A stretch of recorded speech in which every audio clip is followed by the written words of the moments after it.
suene la música y que despierte la cultura. Soy Adrián Willier y les doy la bienvenida a La Cromática Podcast, el espacio de La Cromática Casa de Músico. Aquí hablamos de música, cultura, libros y artistas, buscando siempre ese pulso que nos conecta. En este primer episodio comparto con ustedes un especial, la reseña de mi ebook Música, Identidad y Cultura, el latido de las sociedades.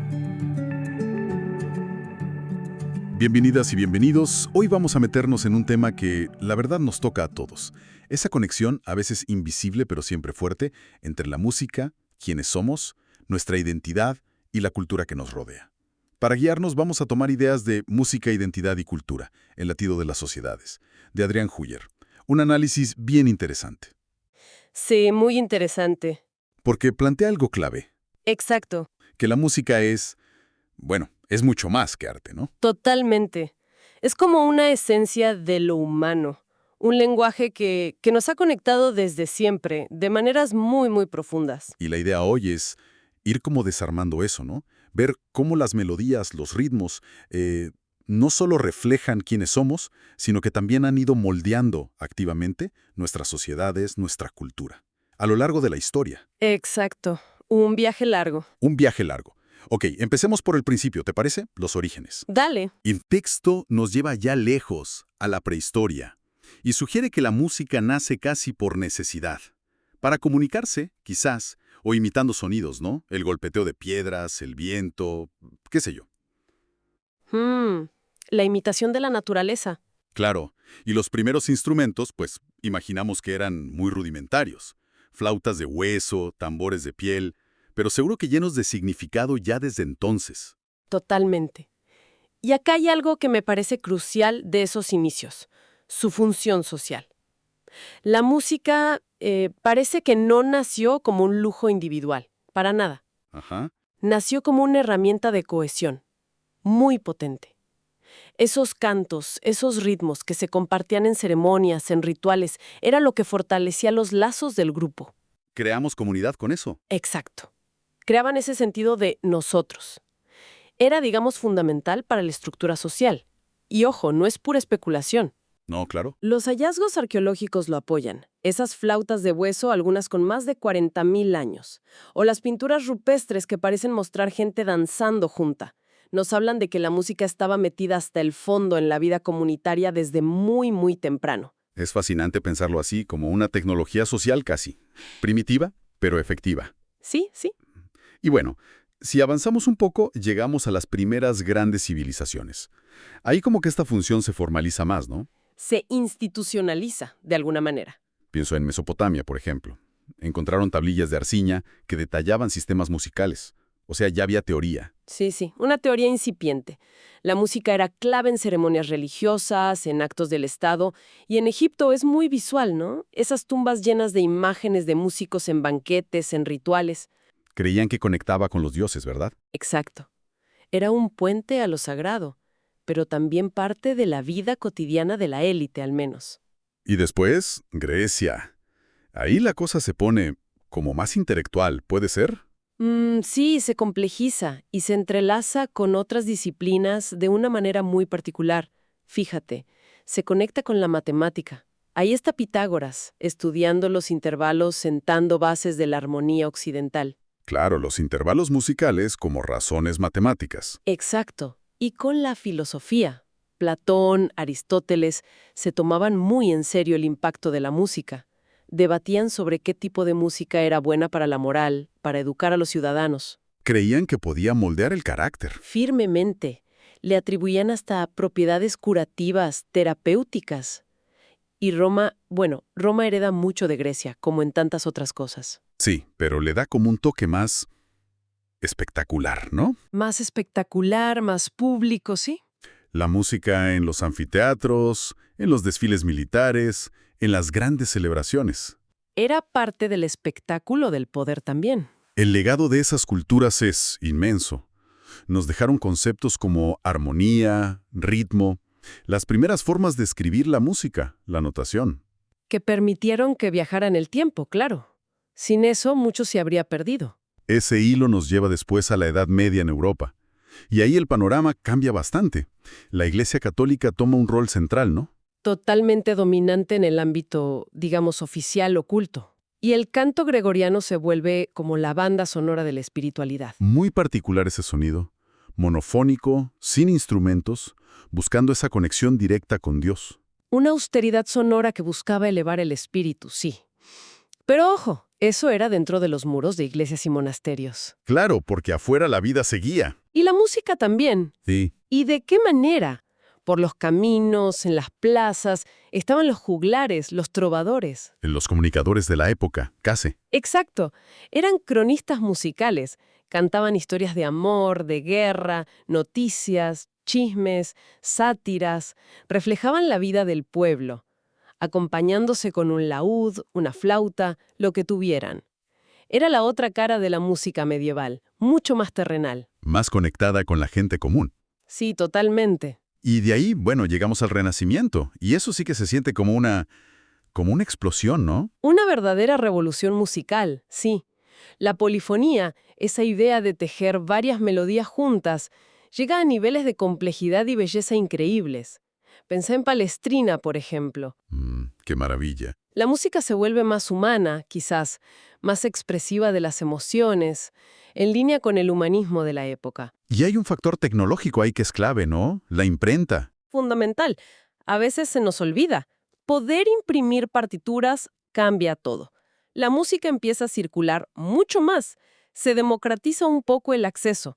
Ya no depende tanto de la copia a mano, que era carísima y lenta. Claro, llega más gente. Exacto. Y además se desarrollan nuevos instrumentos o evolucionan los existentes. El clavecín, la familia del violín, abren nuevas posibilidades sonoras de expresión. Y socialmente seguía esa doble función, poder y pueblo. Sí, sí. Por un lado, en las cortes la música era un símbolo de estatus, de poder, de refinamiento. Pero en las comunidades, en el campo, seguía siendo central para las fiestas, los rituales, para mantener vivas las tradiciones. Y acá es donde me parece, la conexión entre música e identidad se hace todavía más directa, más evidente. Sí, el análisis se mete de lleno ahí. Define la identidad cultural como ese conjunto de valores, tradiciones, memorias que nos hacen ser parte de un grupo. Y la música es un espejo de eso. Es un espejo, sí, pero también es como un hilo que teje esa identidad. La refuerza, la transmite. Las canciones son como cápsulas de memoria colectiva. Qué buena imagen. Cápsulas de memoria. Piensen cómo ciertos cantos indígenas, por ejemplo, han mantenido vivas lenguas que quizás ya no se hablan tanto, o cosmovisiones enteras, o los espirituales afroamericanos. Que contaban historias de dolor, pero también de resistencia, de esperanza. Exacto. Narraban una experiencia colectiva muy profunda. Y hay ejemplos más concretos, más cercanos quizás. A ver. Pensemos en el folclore argentino, ¿no? Una samba, una chacarera. No son solo un ritmo para bailar. No, claro. Cuentan historias de la tierra, del trabajo, de los amores, de una forma de ver el mundo muy ligada a un lugar. O el flamenco, en España. Uf, el flamenco. Pura pasión. Pura pasión, sí. Y nace de una mezcla cultural increíble. Gitana, árabe, andaluza. Expresa emociones de una manera muy cruda, muy directa. O el blues, en Estados Unidos. La raíz de tanto. Exacto. Surge de la experiencia afroamericana después de la esclavitud.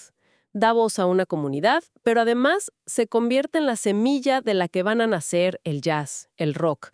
Buena parte de la música popular del siglo XX viene de ahí. Y esto también nos muestra otra faceta. La música como resistencia, ¿no? Fundamental. La música como espacio de resistencia. En contextos de opresión, de dictadura, piensa en las canciones de protesta en América Latina. Víctor Jara, Mercedes Sosa, tantos. Tantos. O las canciones contra el apartheid en Sudáfrica. Son la prueba de que la música puede ser una herramienta poderosa para decir basta, para imaginar otro futuro. Es increíble ese poder. Ahora, hemos visto cómo la música ayuda a definir culturas a lo largo de siglos. Pero, ¿qué pasa hoy? En este mundo hiperconectado, globalizado. Ahí entramos en un terreno complejo, muy complejo. Porque por un lado vemos cosas fascinantes, ¿no? Fusiones, diálogos entre culturas, el tango que se mezcla con electrónica, el reggaetón que toma elementos de África, del Caribe. Hay una riqueza en ese intercambio. Sin duda, una creatividad que nace de ese contacto. Pero Pero, está el pero. está el pero, ¿sí? La otra cara de la moneda es la preocupación por lo que el análisis llama la pérdida de lo local. ¿La homogeneización? Exacto.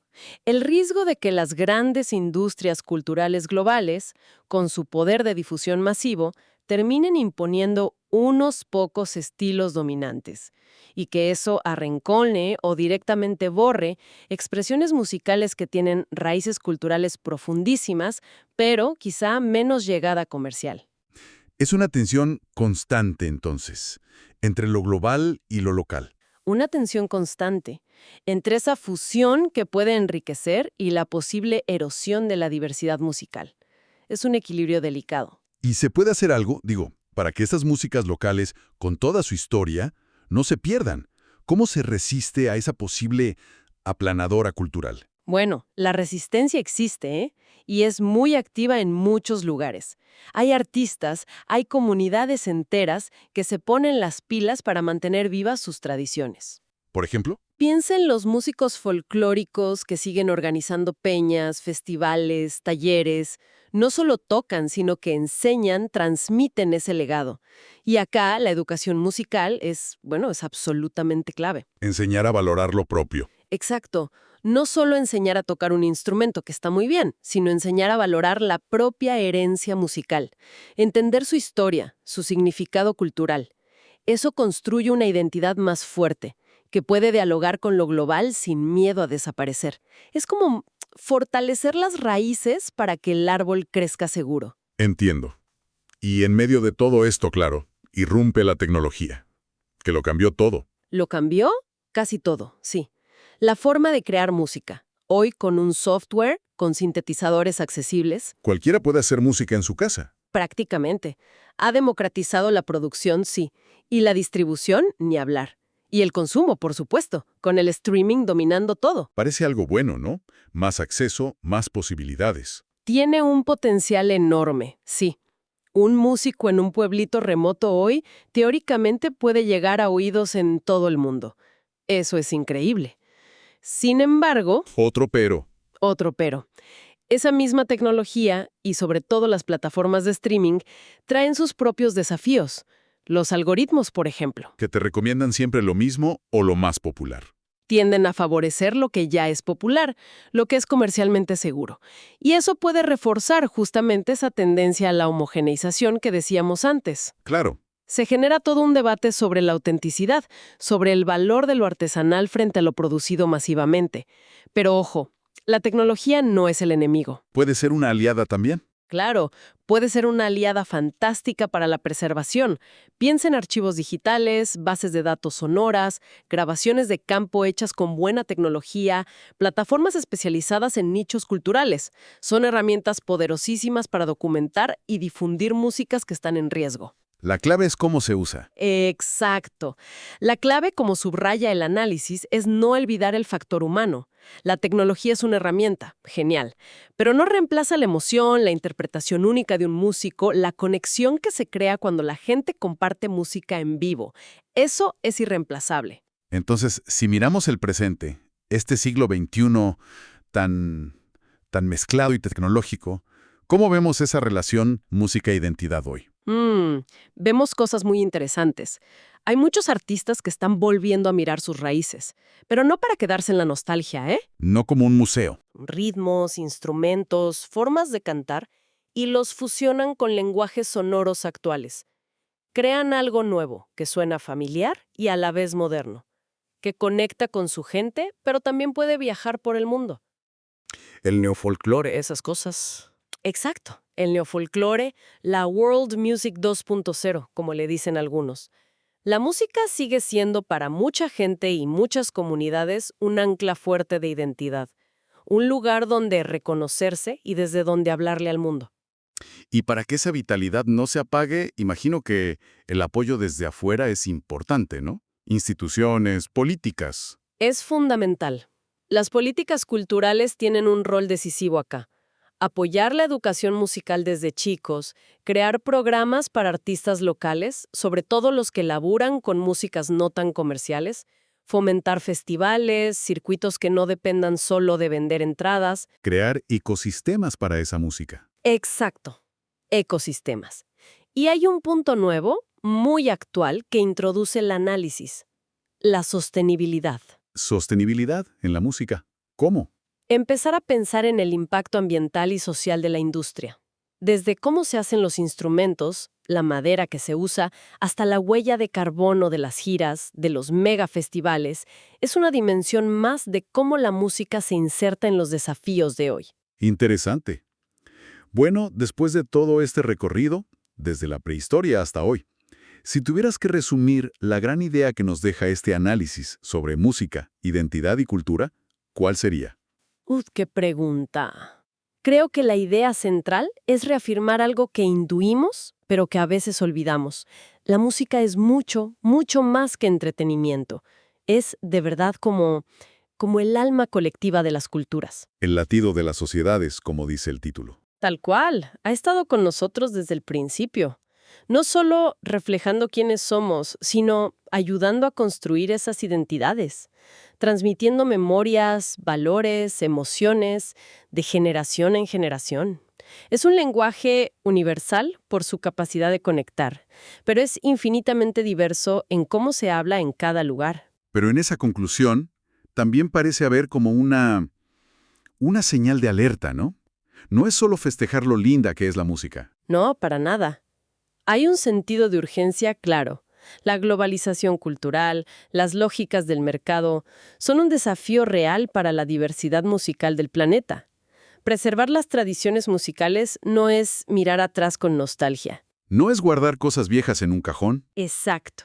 Es mantener viva una parte fundamental de quienes somos ahora y de quienes podemos llegar a ser. Cada tradición musical que desaparece es como una biblioteca entera de experiencias humanas que se quema. Una fractura en nuestra memoria colectiva. Y además, no podemos olvidar su poder como motor de cambio social, como puente entre culturas. Y la responsabilidad de cuidar eso no es solo de los gobiernos o los músicos. No, para nada. El llamado final es a una responsabilidad compartida. Nos toca a todos. A las nuevas generaciones, claro, pero a cada uno de nosotros. En nuestra curiosidad por escuchar más allá de lo que nos ponen siempre. En valorar la diversidad. En apoyar como podamos a los músicos que mantienen vivas esas otras músicas. ¿Es una decisión personal? ¿Qué escucho? ¿A quién apoyo? Y colectiva también. ¿Qué políticas culturales pedimos? ¿Qué valoramos como sociedad? Es un compromiso para asegurar que la música siga siendo ese hilo vital que nos conecta con nuestra humanidad y con la de los demás. Muy claro. Y quizá, para cerrar, dejar picando una idea. Si aceptamos que la música es este archivo vivo de la memoria, este espejo tan fiel de la diversidad humana, ¿qué pasaría si nos propusiéramos activamente explorar músicas de tradiciones que nos son totalmente ajenas? ¿Podría ese acto de escuchar con intención no solo ampliar nuestro mundo sonoro, sino quizá, de alguna manera, empezar a reconfigurar cómo nos entendemos a nosotros mismos y cómo entendemos a los otros en este planeta tan conectado, pero a veces tan dividido? Una buena pregunta para quedarse pensando. Es una pregunta abierta, sí. Un camino para seguir explorando, a través del sonido. Esto fue La Cromática Podcast, el podcast oficial de La Cromática Casa de Músico. Soy Adrián Willier y te invito a seguir explorando el universo de la música y la cultura. Podés conseguir mi ebook completo en lacromática.wordpress.com y encontrarnos en redes sociales como La Cromática Casa de Músico. Gracias por acompañarnos y hasta el próximo episodio.